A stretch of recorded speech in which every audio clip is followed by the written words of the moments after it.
So I got this pillow at a yard sale. It's so pretty. It was an indoor yard sale because it's kind of cold. It's the first day of March. I love birds, and so I couldn't resist indulging myself a little bit and got myself a nice pillow, and it's rather comfortable. It was $5. So hello YouTube, welcome back to my channel. Things have changed a little bit. It's very echoey in here. I'm going to have to address the sound, but I am making progress. I have lighting, although I got a halo light because I guess that's what everyone uses, but whenever I close my eyes, it's like 1,000 bright flashing circles are behind my vision. So I wonder if that's the case for everybody that makes YouTube videos with these lights, but that's new. That's a new experience. So I have a lot of work to do behind me. There's a lot of bare shelves, but everything is a work in progress. I still haven't finished painting the room, actually. I have most of it done. I just have to do the trim at the top. So if you're wondering why I haven't updated any videos on my office transformation, it's because it's not yet done. And the reason for that is because I have been very blessed with a job situation where I didn't have to work a whole lot, and that has changed.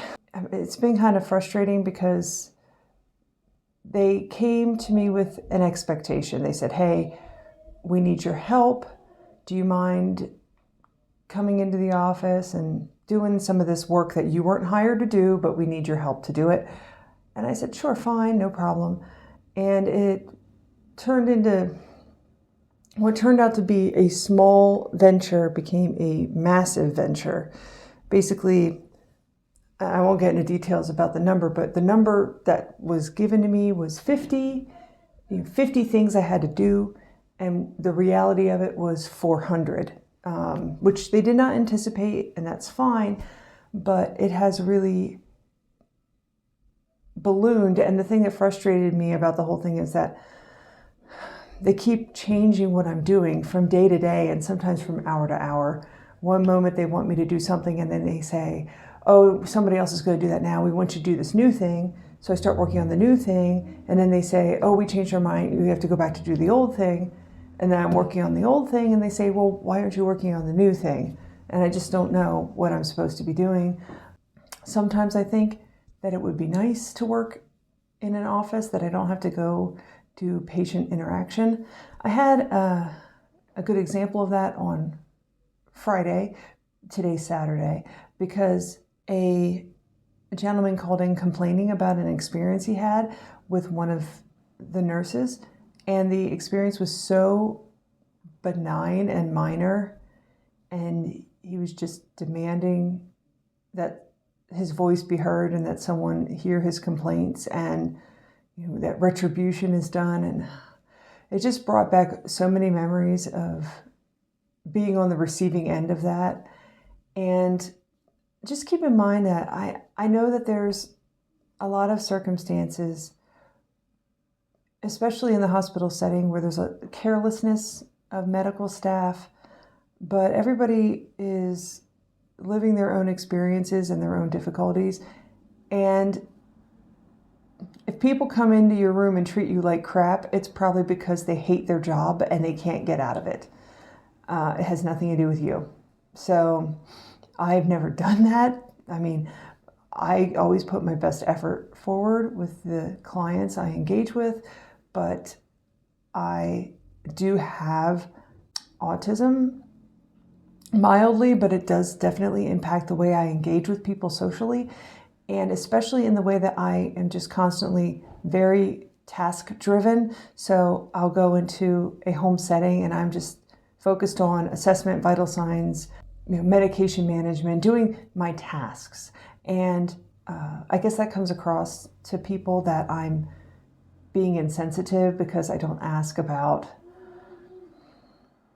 their personal matters.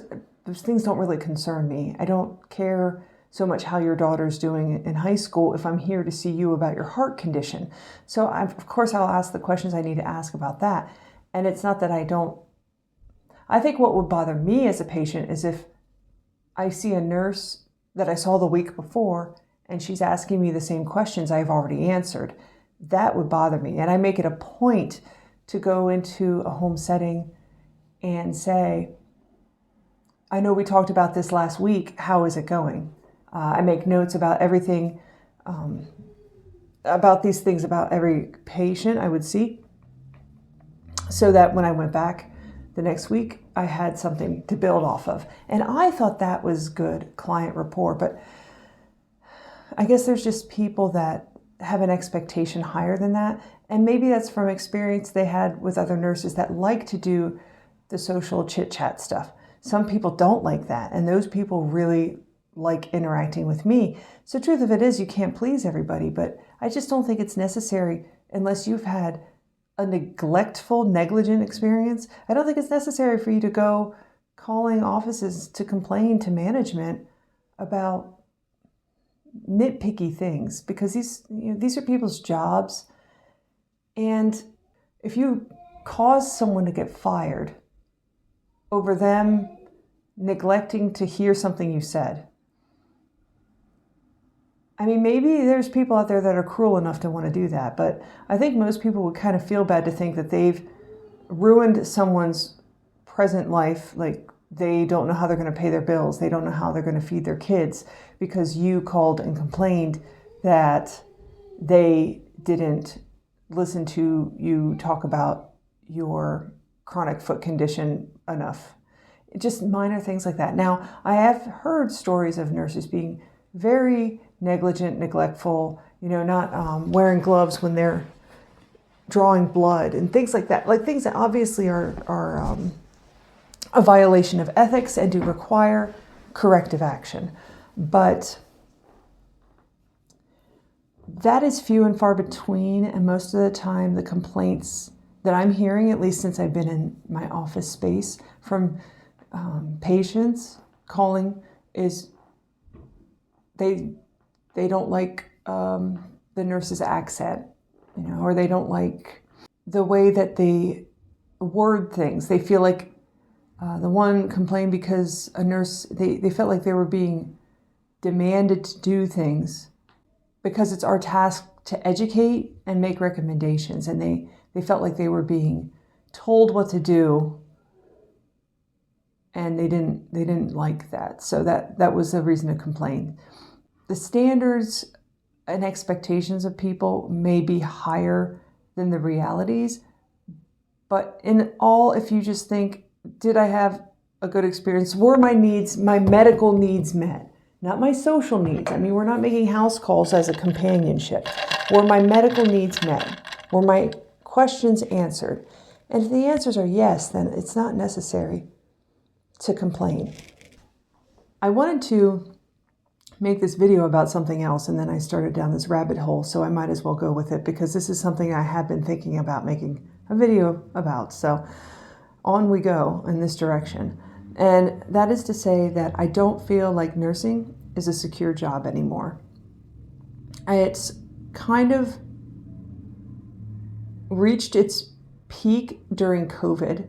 So during COVID season, there was a shift in the dynamic of nursing. And this is all speculative. This is just what I've been observing out there in the wilderness, out there in the wilds. It's not based on any type of scientific study or research, but I would not be surprised if they coincided. So when COVID came about, of course, this changed everyone's lives in different ways. But for nursing, what changed was contract nursing. So before that, contract nursing has always existed. I've had engagements with contract nurses out in the field when I was working in psych and other areas. that they usually fill in places where there's an issue with staffing. But for the most part, we either needed to just, work extra shifts to get overtime, make ends meet with the staff we had, or they were adequately staffed.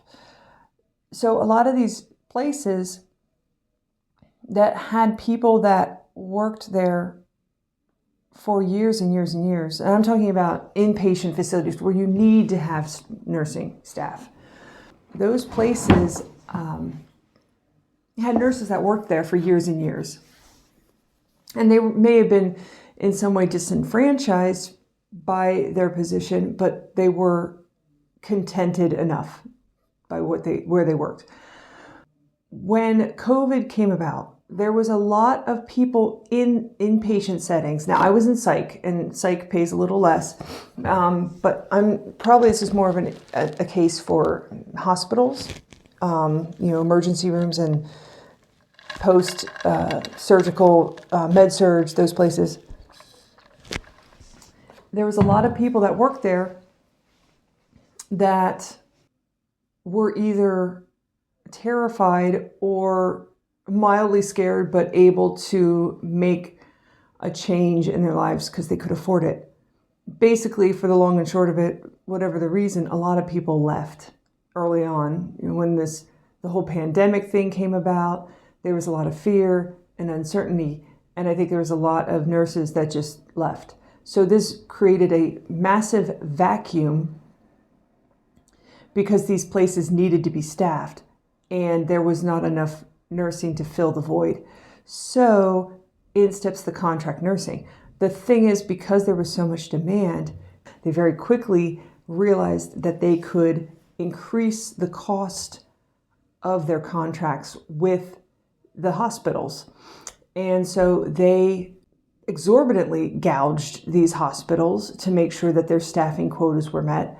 And in exchange, they were able to offer very large incentives to nurses who were willing to take up contract work.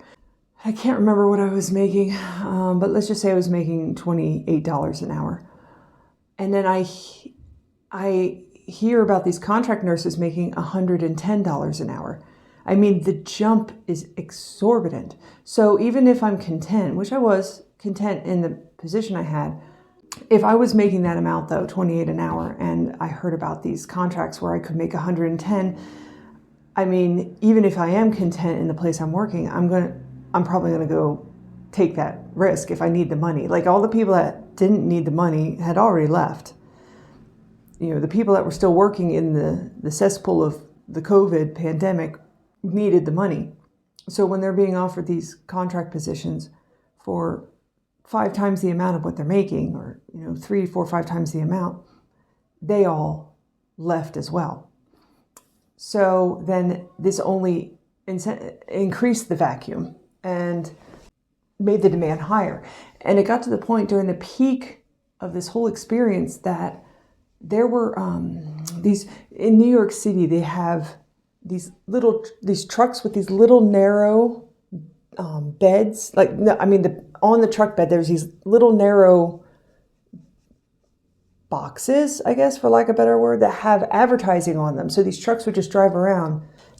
I saw one of those in my town. I do not live in, I live in a city, but it is not a major city. Harrisburg is the capital of Pennsylvania, and that city is probably 2 or 3 times the size of the city I live in.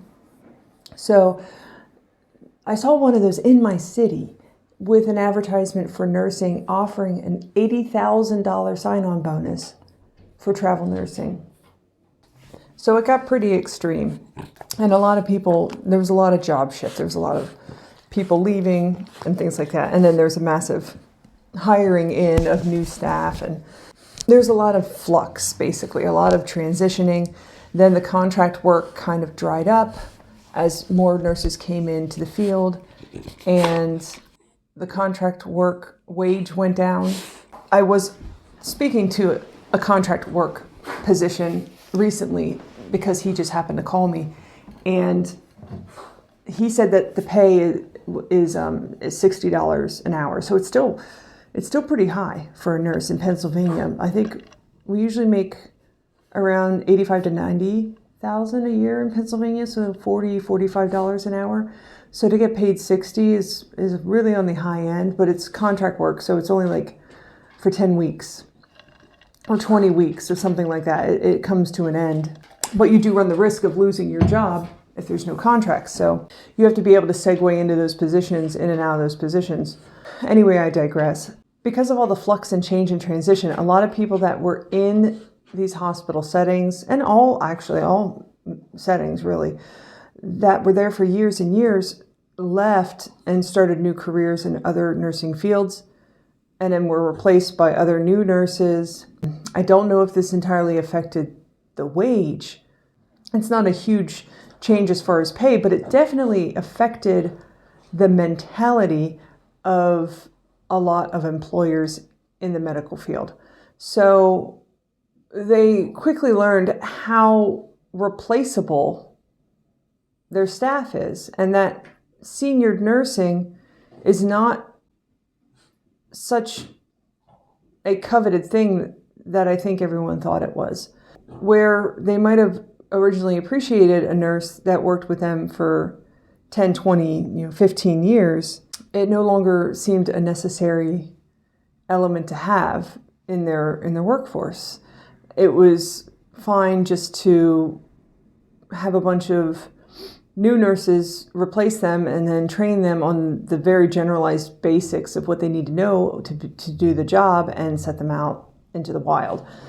There's a problem with that in the fact that it is definitely, I feel, impacting the quality, especially inpatient hospitals. It's affecting the quality of care you receive because every nurse you engage with has only been there for a couple years or less than a year.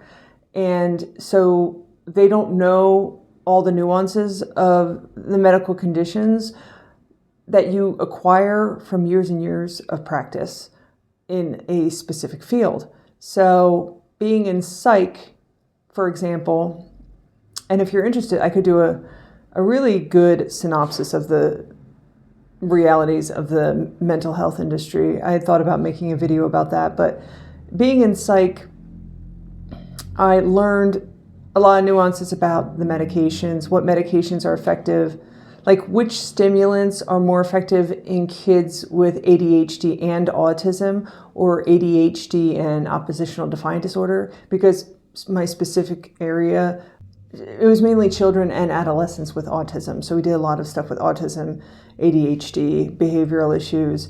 And so I developed a lot of nuanced things that isn't really a thing you would develop in training. They don't teach you that in your 8-week course on how to be a mental health nurse. So the way that the things have changed as far as nursing dynamic, employment, and nursing as a career is impactful in two ways. One I've already covered. I feel like it has definitely impacted overall the quality of care you receive from nursing. This does not mean that every encounter you have with nursing is bad. I'm just saying in a general sense, I'm hearing a lot more from the elderly that their experiences in the hospital are not of the quality they used to be. That a lot of times things are overlooked, that they're sent home with wounds or active infections, nuanced things that you could potentially fail to see without a lot of experience. The other thing that's changed with the shift in dynamic of nursing is job integrity. And I thought that this was specific to my field, but I am finding that it is not.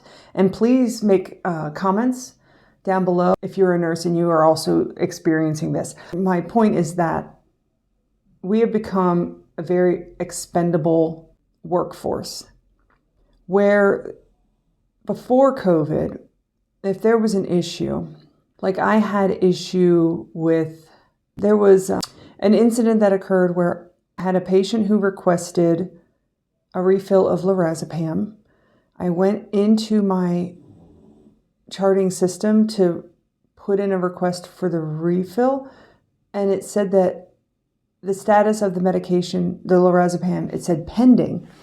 So I thought that meant that somebody else had already put in the refill request, and I did not follow up to make sure it was filled. I saw, oh, it's pending, somebody already took care of it, and it just put it out of my mind. They didn't get the lorazepam. They made a big deal out of it, going back to what I said earlier, but they made a big deal out of it. So they implemented a corrective action with me, a corrective action plan. We talked about what went wrong, how I could have done things differently, my plan going forward. That was not an uncommon experience. I'm finding more and more that instances like this that could easily go on corrective action plans, people are just getting terminated for them. So you go from getting your employee evaluation where you have stellar performance, exceeds expectations in all areas, no history of any issues, no documentation showing that there's been any problems in your work performance. But then there's an incident that occurs, and they could say that what I did was negligence, like I neglected to fulfill this request, that because there was something that they considered I was in the wrong for, then that is a violation of their policies, and they can fire me for it, like that. I think this has always been the case, where if you have made a mistake in some way, that they can say this is a violation of their policies and they can fire you. However, in the past, they didn't do that. They would go through a corrective action plan. But I feel like now, present day, since COVID especially, I have been seeing so many people get fired. I had a coworker who, her coworker made a comment about how if people want her to do something, they need to communicate it to her. And coworker A said this, and coworker B responded to her and everyone else that she sent this email to. She replied all, responded and said, well, if you checked your email every once in a while, you would see that we did make that request of you. And she got fired for that. Why was that not just a corrective action? Why did they not just talk to her and say, okay, moving forward, let's reevaluate the way we word things, let's communicate more effectively with our peers, maybe have her say an apology to the person, employee A. They fired her. She was with the company for 7 years. And it wasn't for lack of needing her. I mean, they were actively hiring aides. So they actually made themselves short-staffed, even more than they already were, by firing her.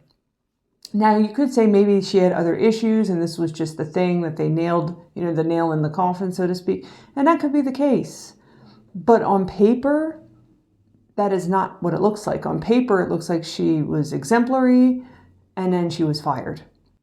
The frequency of this occurring, it cannot be that every single one of these people have had a history of chronic issues and then this was the one thing that they fired them for.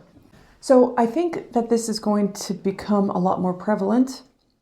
I think we're just seeing the tip of the iceberg right now. I know that it is very bad in home health care, in hospice and home health. They are very quick to just drop people. It may not be so much the case with the geriatric field. It seems to have a lot of nurses that have been there for a very long time. There's a lot of tenure. But that also might be because they don't pay well. Like I said, our average pay is $40 to $45 an hour.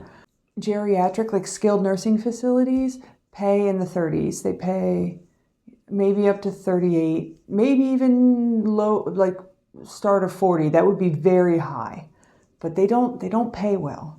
So those are probably the places where, the older nurses go there because it's an easier job, and that's fine.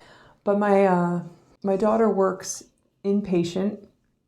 She works on a med-surg floor, and she's telling me that the same thing happened to one of her coworkers. Went from being a long-term exemplary employee to fired. So I'm starting to be concerned that this is a larger issue than just home health. This might just be the start of something a lot more extreme. So I'm curious to see if anybody else is having this experience.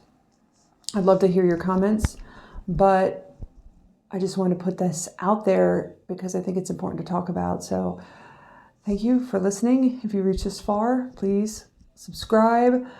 I talk about anything and everything that's on my mind, so I don't really have anything habitual as far as a theme in this channel, but I am trying to improve and grow, and I would love for you to join me on my journey. So thank you for watching, and I'll see you in the next video. Bye!